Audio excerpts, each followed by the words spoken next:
the shadow of the mountain. It was a bitterly cold evening in the Rocky Mountains. Far away from civilization, there lies a remote forest where only the most daring hikers dare to leave their footprints. Darkness enveloped the mountains, and the fog seemed to stretch like an impenetrable wall between the trees. I was alone, searching for an adventure that would make my pulse race. However, what I would experience was beyond anything I could have imagined in my worst nightmares. The sun was just setting on the horizon, and the approaching night covered the treetops in countless shadows as I decided to climb the summit of the mountain. Curiosity drove me forward because rumors had it that a mysterious creature roamed the dark woods. A shiver ran down my spine as I saw the cave paintings of the indigenous people along the rock ledges, depicting a massive creature with glowing yellow eyes. Despite my fear, I couldn't resist uncovering the secrets of the mountains. The narrow path led me deeper into the mountain's dense forests. With each step, the darkness and silence grew more intense. My heartbeat quickened as I felt like I was being watched. But I couldn't deny my inner urge to find the enigmatic being the indigenous people spoke of. Suddenly, I spotted another cave painting on a tree trunk. It depicted tracks of an animal whose size filled me with awe. The detailed precision of the painting suggested that the indigenous people had immense fear of this creature. I followed the tracks, which led me deeper into the forest. My senses were heightened as I registered every movement and sound.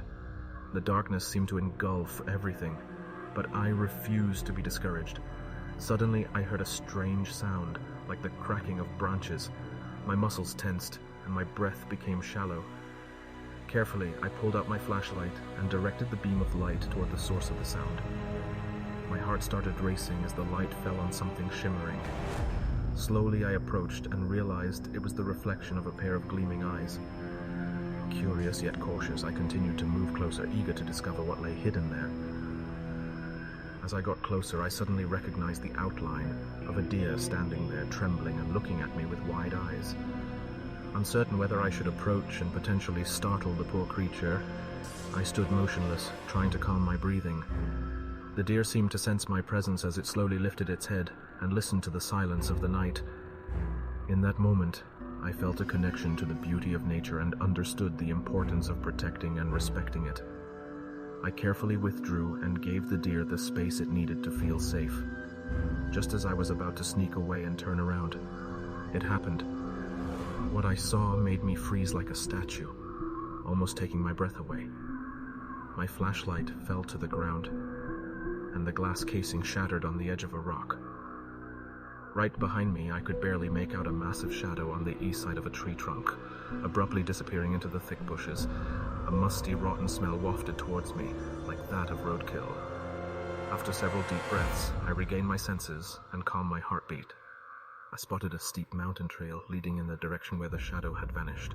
The ascent was arduous. Every step was surrounded by pure darkness, with only the pale glow of the moon accompanying me. My flashlight was now broken, so I relied solely on my intuition, sense of touch, and the hope of reaching the summit. The further I hiked, the colder the night became, and a suffocating feeling enveloped me. It was as if the forest exuded a mysterious aura, warning me about the unknown.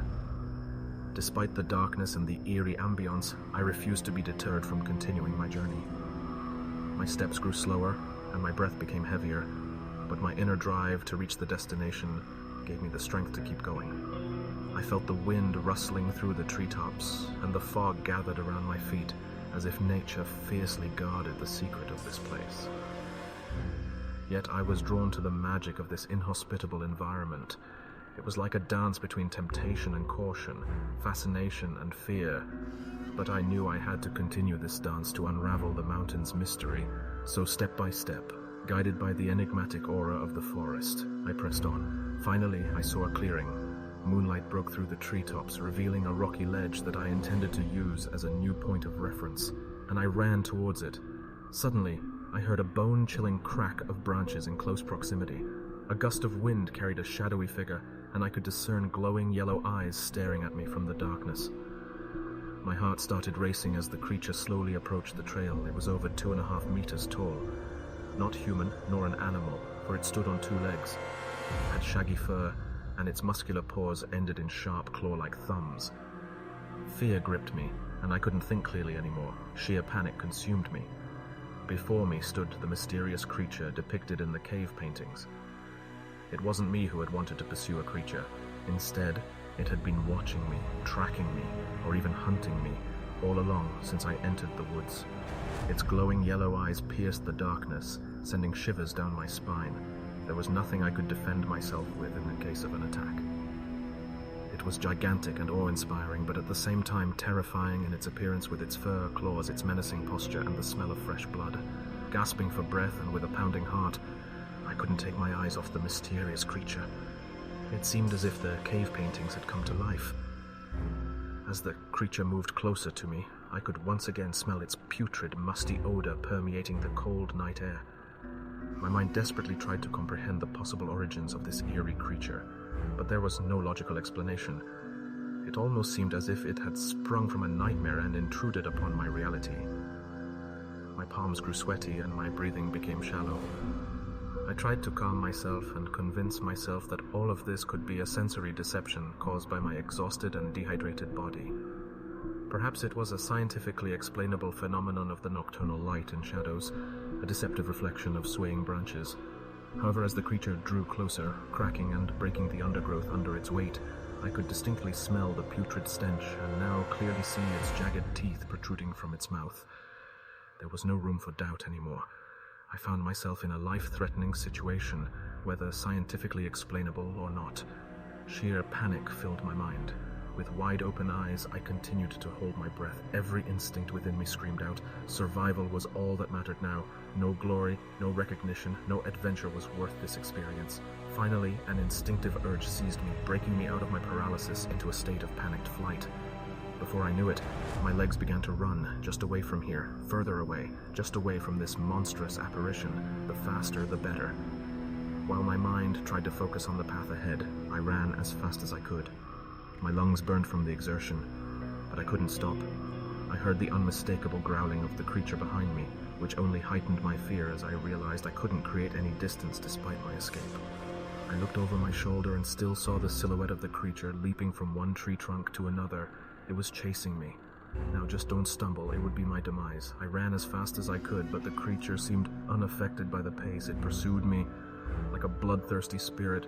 I still heard the undergrowth crackling just behind me. Its eerie snarling echoed in my ears, propelling me forward. Yet, I had the feeling it was toying with me, deliberately keeping its distance. Could such a creature play such a wicked game? Had I been its plaything throughout the night, or was I the lamb that had leapt from the slaughter? It felt as if the creature took perverse pleasure in instilling mortal terror within me. My only clear thought was to put as much distance as possible between myself and this dreadful creature.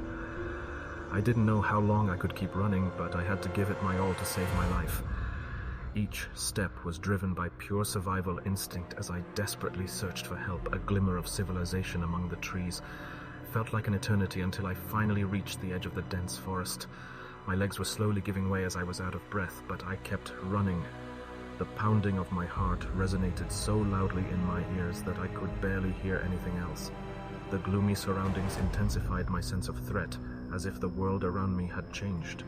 Suddenly, I noticed that the creature's growling grew louder. It was getting closer. My legs felt heavy, but I didn't give up. I knew I had to keep fighting, even if hope of rescue was fading. There was no one here but me. No locals ventured into the forest at night. I was lost. In my desperation, I searched for a hiding place, somewhere I could conceal myself from the creature. But the darkness seemed to swallow everything, leaving no hints of a safe refuge.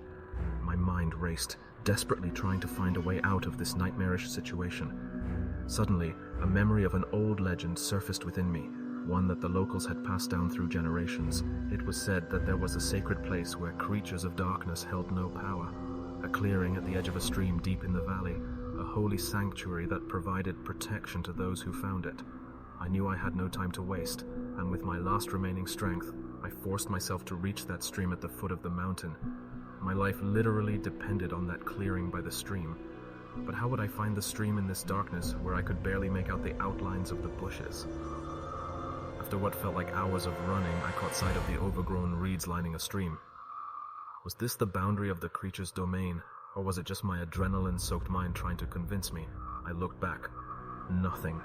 I slowed down and listened for any cracking in the woods. Nothing.